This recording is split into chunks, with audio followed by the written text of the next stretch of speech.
What's up, guys? My name is Patricia. Thank you so much for joining me today.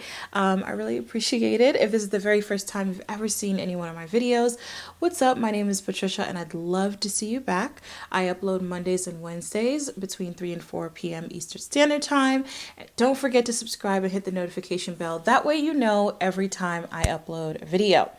But if you're back, what's up? How you guys doing? How you living? How you feeling? We are reading The Obstacle is the Way, The Timeless Art of Turning Trials into Triumph by Ryan Holiday. So, yeah, let's talk about it. So it's not too late to purchase this book if you haven't already. We are finishing up part 1 right now. And then after that, we're going to kind of fast forward a lot of it. I kind of was going slow toward the beginning to give you guys a chance to purchase the book. But several of you guys have told me that you guys have it and you guys are reading it with me. So I'm so excited about that. So we're going to kind of move quickly from here on out. It's a very quick and easy read. And it has a lot of gems in it. If you missed the last discussion on this book, I will go ahead and put it up in the eye for you guys to check out and link it down below. I think the last video was entitled I Felt Attacked, and I definitely didn't. I think Ryan came for my life in the previous chapters, but I learned a lot. So if you missed it, definitely check that out. So today we are finishing up part 1, which is on perception. And we've been talking about that in the past few discussions. I read from Is It Up to You all the way up to the end of part 1. First of all, I'd like to start off by inviting you guys to share some of your favorite quotes from part 1 on perception down below.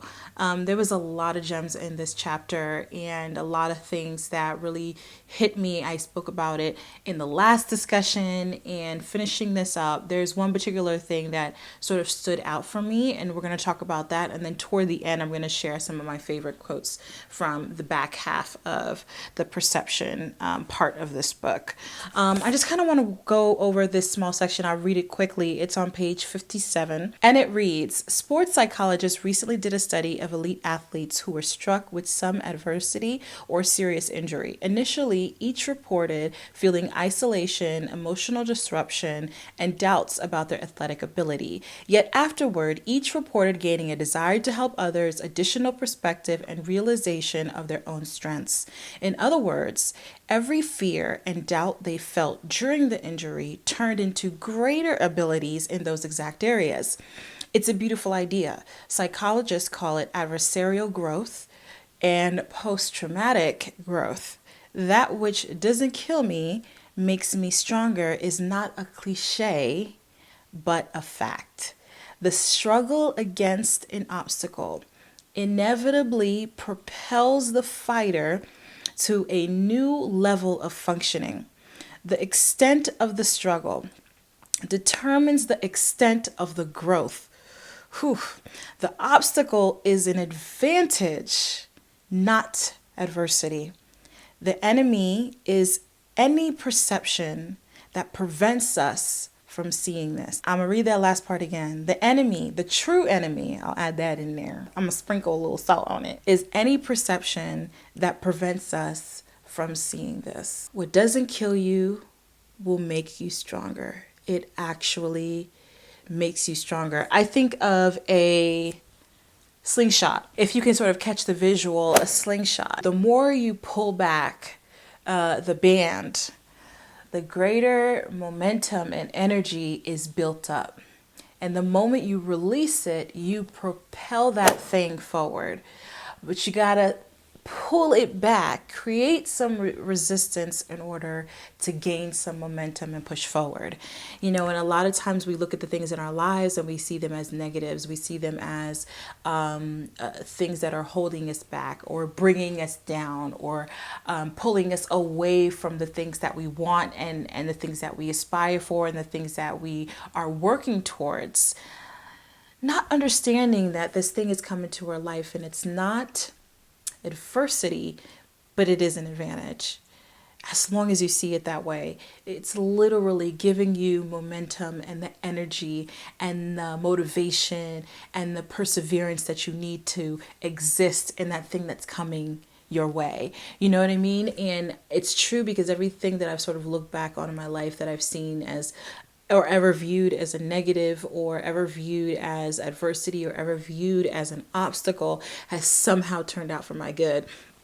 Romans 8:28 says that all things work together for the good of those that love the Lord and that are called according to his purpose. And that truly is a thing.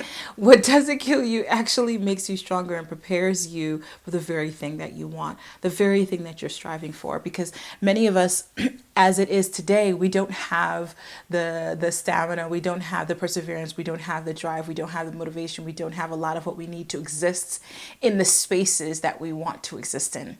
But life has a tendency of preparing us to be in those places as long as we let it, as long as we don't get defeated, as long as we don't get discouraged, as long as we don't focus on the wrong thing.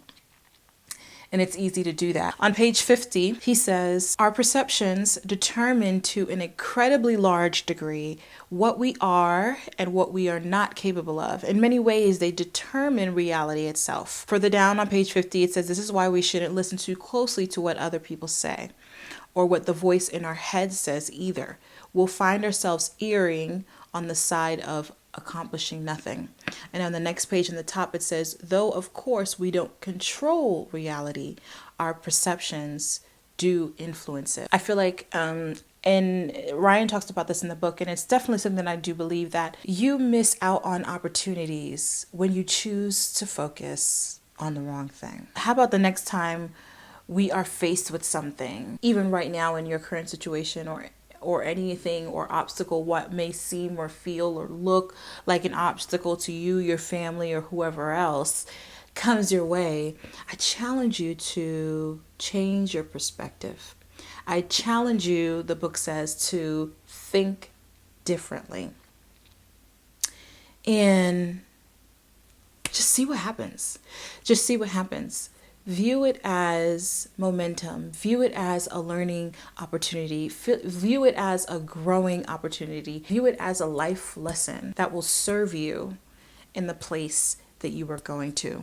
The book also talks about, in one of these chapters toward the end of perception, it gives you a list of all these companies that were born in during an economic low, and all these companies that exist and still thrive today. What if those CEOs and what if those founders of those companies were distracted by the economic state of the country? We wouldn't have Costco, y'all. We wouldn't have Revlon. We wouldn't have Walt Disney. We wouldn't have UPS and FedEx. They weren't distracted by obstacles.